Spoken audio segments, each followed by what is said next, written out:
लो 600 kilometre 600 kilometre लंबी यात्रा में यदि 120 किलोमीटर 600 किलोमीटर की लंबी यात्रा में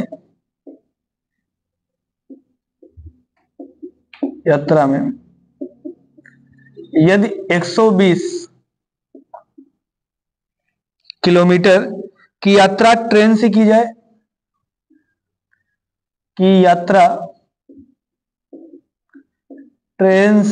की जाए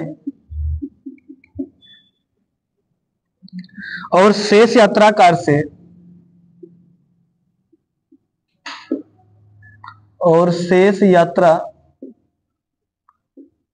से तो 8 घंटे में यात्रा पूरी होती है। तो 8 घंटे में यात्रा पूरी होती है।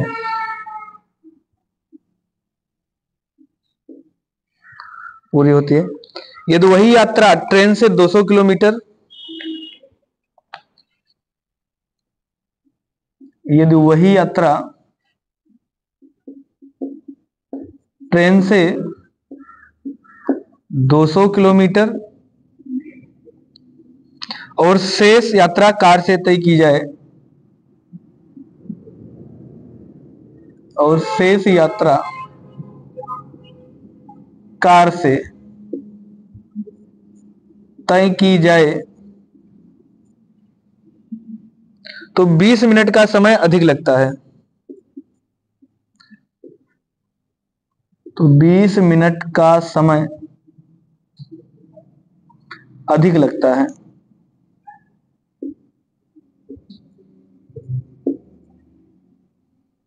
ट्रेन और कार की चाल का अनुपात बताइए। ट्रेन और कार की चाल का अनुपात बताइए। 3:5, 3:4, 4:3, 4:5 बताइए कौन सा आएगा।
लगा लेंगे सवाल। नहीं लगा, क्या हुआ?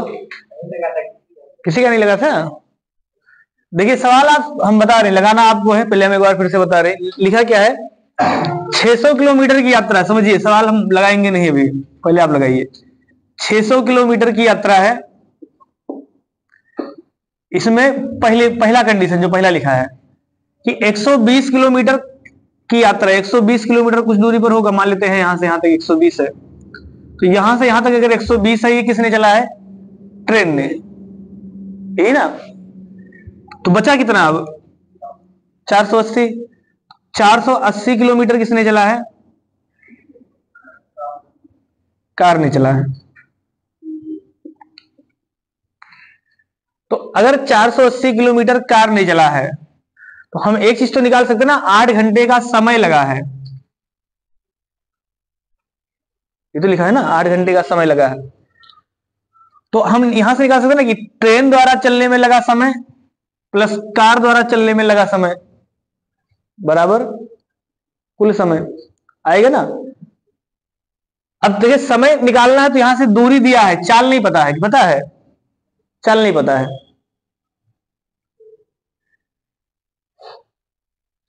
इसी प्रकार से यहां अगर देखिए तो यहां भी वही लिखा ना कि यदि वही यात्रा ट्रेन से 200 किलोमीटर की बाकी से, यहां फिर से मतलब बदल गया है कहानी। तो आप चाल को कुछ मान सकते हैं ना, तभी तो समय निकालेंगे। एक का चाल x मान लीजिए, एक का चाल y मान लीजिए। समय बराबर कितना हो जाएगा, दूरी बटा चाल हो जाएगा ना। समय बराबर दूरी बटा चाल। तो एक का मान लेते हैं x किलोमीटर प्रति घंटा और दूसरे का y किलोमीटर प्रति घंटा। दो समीकरण लिखा है, दो सवाल लिखा है ना। सवाल यहां से दो सवाल है ना, यहां से फिर से स्टार्ट है। तो दोनों का समय से x y दो समीकरण बनेगा, दोनों समान नहीं निकाल पाएंगे। चलिए हम एक लगा दे रहे हैं, एक का समीकरण हम बना रहे हैं। मान लेते हैं कि ट्रेन द्वारा चलने में लगा समय कितना आएगा। हम कुछ चीजें लिखेंगे नहीं, बोल रहे हैं ट्रेन द्वारा चलने में लगा समय, तो समय बराबर दूरी बटा चाल। दूरी कितना है 120, चाल कितना है x, ये ना।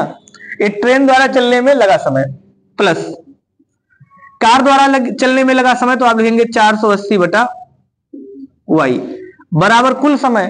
और कुल समय कितना है 8 घंटा। ये पहला समीकरण बनेगा। ऐसे दूसरा हम बना दे रहे हैं। दूसरा क्या है, या दूरी वही है 600 किलोमीटर की, लेकिन अब वही दूरी है 200 किलोमीटर ट्रेन से चला है और शेष कार से चला है, यानी 200 किलोमीटर ट्रेन वाला हो गया है ना। 200 किलोमीटर ट्रेन से, तो अब कार से कितना चला होगा 400। तो इसकी चाल कितना माने है ट्रेन का x, और इसका कितना माने हैं y। तो फिर से समय कितना आएगा, समय आएगा 200 बटा x प्लस 400 बटा y। अब कितना समय लगा है, हाँ समय कहां लिखा है, हाँ मतलब 20 मिनट ज्यादा लगा है ना 200 किलोमीटर यात्रा। तो अच्छा यहां समय छूट गया, तो 20 मिनट था, हाँ तो 20 मिनट, 20 लिखा है मिनट नहीं लिखा था ना। तो 20 मिनट ज्यादा लगता, तो अब कितना लगेगा 8 घंटा 20 मिनट। तो 8 घंटा 20 मिनट का मतलब कितना लिखेंगे, 8 सही 1 बटा 3 घंटा, ये लिखेंगे ना 8 सही 1 बटा 3 घंटा। तो यहां से भी एक समीकरण आएगा, एक समीकरण यहां से आएगा, दोनों से x y आएगा, मन निकल जाएगा ना। लगाइए, इसके आगे सॉल्व करना है केवल, दोनों समीकरण लिखा है, लग जाएगा सबका। चलिए हम लगा भी रहे हैं, देखिए इधर का गुणा इधर, इधर का गुणा इधर, ये तो होता है ना। इधर का गुणा यहां करेंगे कितना जाएगा, 120 y प्लस 480 x, ये आएगा। तो हम लिख दें 120 y प्लस 480 x बराबर, बटा में नीचे x y आएगा, x y का 8 में गुणा हो जाएगा, तो हो जाएगा 8x y। ये संख्या देखना 8 से कट रहा है, 8 से कट जाएगा ना। तो 8 से अगर इसको काट दे तो 8 एकम 8, यहाँ 8 दाम 80 और 8 पंचे 40, तो ये 15 आ जाएगा, 15 अट्ठे 120। और यहाँ 8 से काटे तो 8 छः 48, 60 आएगा। यानी ये हो गया 60x प्लस 15y बराबर xy, ये आएगा ना। यहां से दूसरे पे जाइए, ये पहला समीकरण। दूसरा यहां से कितना आ जाएगा 200y प्लस 400x बराबर, फिर से इसका गुणा, तो इसको हम थोड़ा सॉल्व कर ले, कितना आएगा ये 8 तारीख 24 और 1 25 बटा 3, इसको लिख सकते हैं ना 25 बटा 3। तो यहां से x y का गुणा होगा तो x y ऊपर चला जाएगा, तो ये हो जाएगा 25 बटा 3 xy, ये आएगा। 25 से संख्या कटेगा, ये 25 से काट देंगे, 25 चौका 100, 25 अट्ठे 200, यहां कितना आ जाएगा 16, ये आएगा ना। ये एक्स वाई का गुणा, अगर ये 3 का गुणा यहां करेंगे तो कितना आएगा 16 3 48, तो 48 एक्स प्लस 8 तारीख 24 वाई बराबर एक्स वाई, समीकरण 2 ये आया है। ये भी एक्स वाई के बराबर है, ये भी एक्स वाई के बराबर है, दोनों बराबर है ना। इसका मतलब इसका योग और इसका योग बराबर होगा, होगा ना बराबर। भाई ये भी एक्स वाई के बराबर ही लिखा है और ये संख्या भी एक्स वाई के बराबर ही लिखा है, तो यहां से हम लिख दे रहे हैं, इसका मतलब क्या हो जाएगा 60x प्लस 15y बराबर, यहां से कितना आ जाएगा ये 48x प्लस 24y। 60 में से 48 घटाएंगे 12x बराबर 24 में से 15 घटाएंगे 9y। तो x बटा y बराबर 9 बटा 12, 3 त्रिका 9, 3 चौक 3 बटा 4, ये आएगा 3 बटा 4।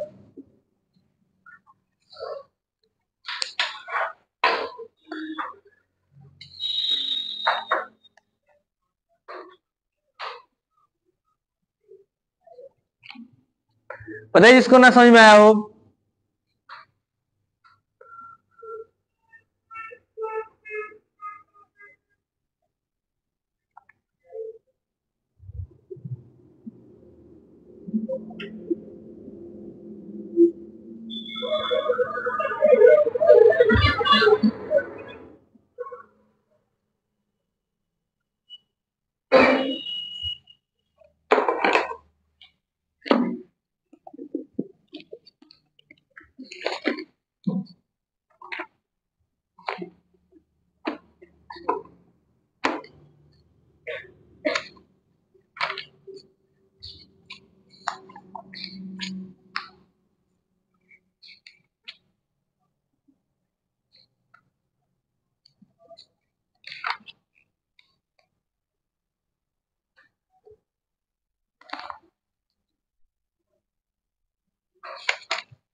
लगा लेंगे ना इस टाइप के सवाल।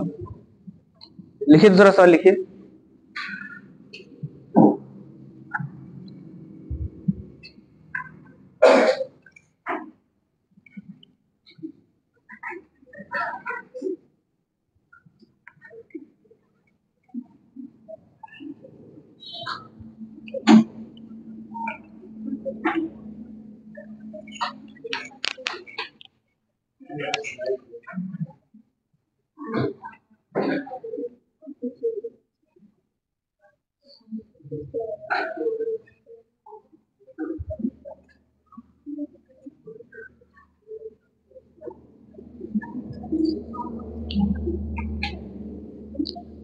लिखिए सभी सवाल।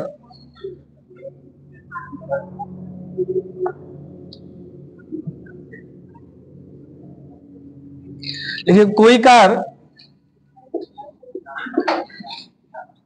54 किलोमीटर प्रति घंटा की चाल से 54 किलोमीटर प्रति घंटा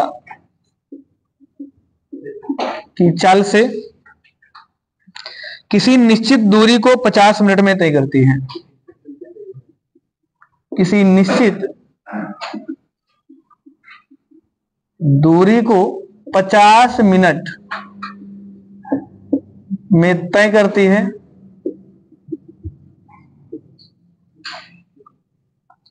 यदि चाल में 25% की वृद्धि होती है, यदि चाल में 25% की वृद्धि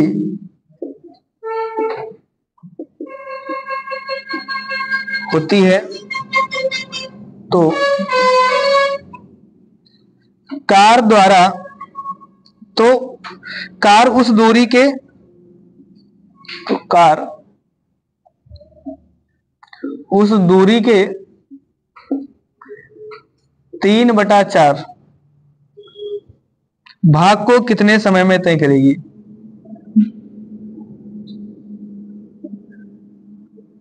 कितने समय में तय करेगी?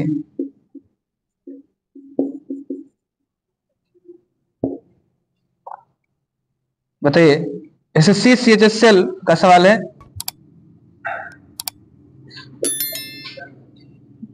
12/8/2021 का। 40 मिनट,